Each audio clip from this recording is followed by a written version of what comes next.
فجر کی اذان میں الصلاۃ خیر من النوم کہنا بھول جائیں تو اذان ہوگی یا نہیں؟ بے وضو یا بے غسل شخص کی دی ہوئی اذان معتبر ہے یا اس کو دہرانا ضروری ہے؟ اگر کوئی شخص داڑھی مڈاتا ہو تو اس کی اذان کا کیا حکم ہے؟ کیا دو شخص مل کر ایک ایک کلمہ اذان کا کہہ سکتے ہیں یا نہیں؟ اسی طرح ایک شخص ایک وقت کی اذان دو مسجدوں میں دے سکتا ہے یا نہیں؟ عورتوں کو اپنی نماز کے لیے اذان اور اقامت کہنا کیسا ہے؟ آئیے جانتے ہیں اذان سے جڑے ہوئے ان تمام سوالات کے جوابات آج کی اس ویڈیو میں۔ السلام علیکم ورحمۃ اللہ وبرکاتہ۔ یاد رکھیں فجر کی اذان میں الصلاۃ خیر من النوم کہنا مستحب ہے، اس لیے اگر فوراً یاد آ جائے تو اس کلمے کو اذان میں جوڑ لیں، لیکن اذان دینے کے بعد اگر یاد آئے تو اذان کو دہرانے کی ضرورت نہیں ہے، وہی اذان کافی ہے۔ بے وضو اذان کہنا مکروہ ہے، لیکن بے وضو دی ہوئی اذان معتبر ہے، اس کو دہرانے کی ضرورت نہیں ہے۔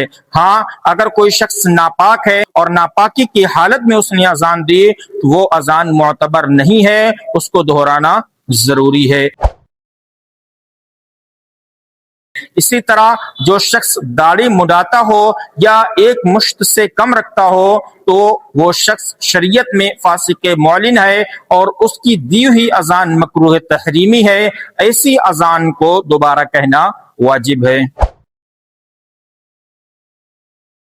دو شخص مل کر ایک اذان نہیں کہہ سکتے ہیں، یعنی ایک شخص ایک کلمہ کہے دوسرا شخص دوسرا کلمہ کہے تو اس طرح سے اذان کہنا سنت متوارثہ، یعنی جو طریقہ اللہ کے نبی صلی اللہ علیہ وسلم سے لے کر آج تک چلا آ رہا ہے اس طریقے کے خلاف ہے، اس لیے اس طرح سے اذان دینا جائز نہیں ہے۔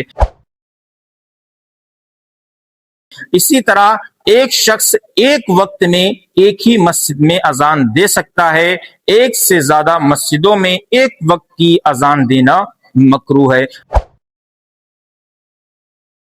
عورتوں کا اذان کہنا مکروہ تحریمی ہے، اگر وہ اذان کہیں گے تو گنہگار ہوں گے اگرچہ وہ جماعت سے نماز پڑھ رہی ہوں، کیونکہ عورتوں کی جماعت خود مکروہ ہے، اور اگر انہوں نے مردوں کے لیے اذان دی تو ایسی اذان مردوں کے ذریعے دہرانا ضروری ہے، عورتوں کی دی ہوئی اذان کا اعتبار نہیں ہے۔